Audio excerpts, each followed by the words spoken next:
Hashtag Michigan State University. Hashtag research, hashtag Michigan, hashtag history, hashtag Michigan. Did you know? Exploding head. MSU Libraries, Maps and Geospatial Services. John Farmer, Mapmaker, 1798 to 1859. John Farmer lived in a time when wide-open possibilities were available in a newly settled land, and an energetic, effective person could be the first in many areas. Biography of John Farmer. A Farmer, Maps and Geospatial Services, MSU Libraries. Born in Saratoga County, upstate New York, he first became a school teacher and taught map drafting among other topics. Michigan Territory was eagerly seeking school teachers. The University of Michigan operated no higher education but was running a primary and secondary school. In December 1821, the Board of University of Michigan in Detroit offered him a position as head of the Lancasterian School. Farmer found additional work hand-copying township maps from the freshly made surveyors' manuscripts, and sold them to the settlers who were entering the state. He also drew for the Treasurer of the United States a map of Michigan's first real road, which had been funded by the federal government. He then assisted Orange Risdon in drafting a map of the surveyed part of Michigan.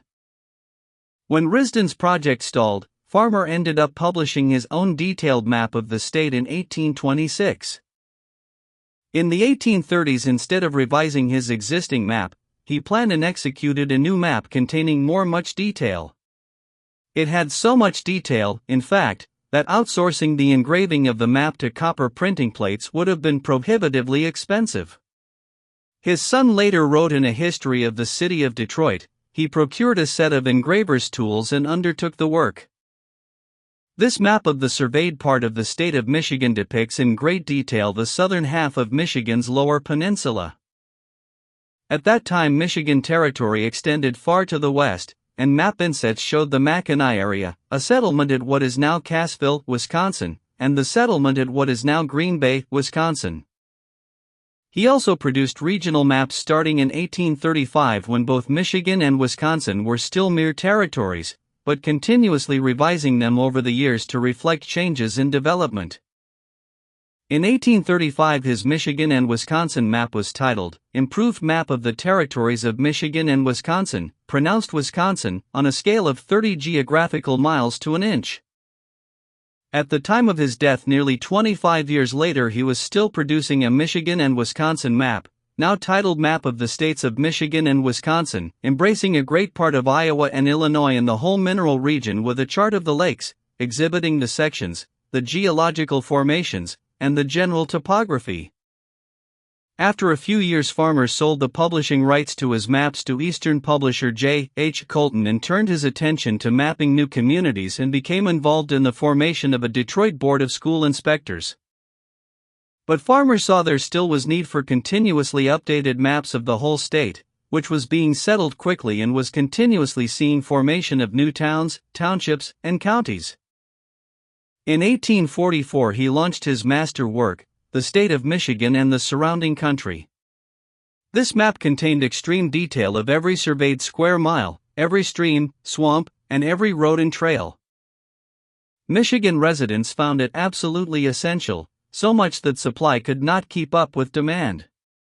A hot secondary market formed, and used copies of Farmer maps sold for much higher than their list price. Farmer's method for physical detail was to transfer details from the original surveyor's plat maps available in the U.S. Land Office in Detroit.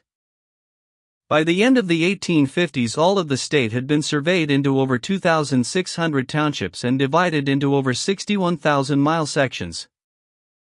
Each township was mapped separately on large sheets at large scale, noting lakes, swamps, tree and land cover types, and other major features. Farmer reduced all this detail to a single sheet map of the state. Farmer devoted much time and effort to maintaining the currency of his maps. He closely watched political developments in the state and quickly incorporated the formation of new counties, townships, and settlements into his nearly annual revisions. He continued, however, to produce other varied works, including an enormous, over 5 feet by 6 feet, or 1.6 meters by 1.8 meters, multi-sheet map of Michigan and Wisconsin and surrounding areas. It is said that John Farmer worked himself to death. He worked ceaselessly on projects, issuing his enormously detailed maps as frequently as possible.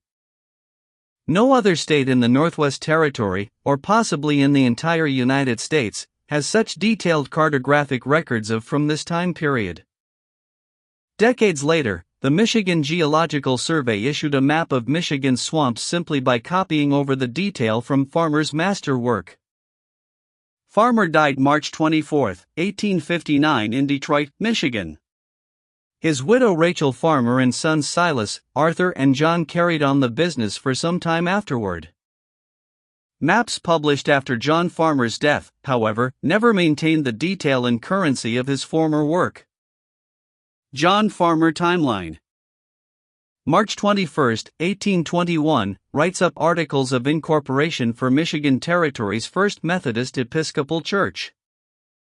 1822 to 1823, copies surveyor's plats and sells them by the sheet. 1824, works with Orange Risdon on his map. 1825, map of the National Road. 1825, map of the surveyed part of the Territory of Michigan, September. 1826, map of the surveyed part of the Territory of Michigan, December. 1829, an improved map of the surveyed part of the Territory of Michigan. 1830, map of the territories of Michigan and Wisconsin. 1830, Emigrant's Guide, or Pocket Gazetteer of the surveyed part of Michigan, 32 pp. 1830, first issued the Emigrant's Guide, or Pocket Gazetteer of the surveyed part of Michigan. 1830, named Surveyor for, City of Detroit or the State of Michigan. 1831, drafted a map of Detroit to accompany the governor and judge's plan to Congress.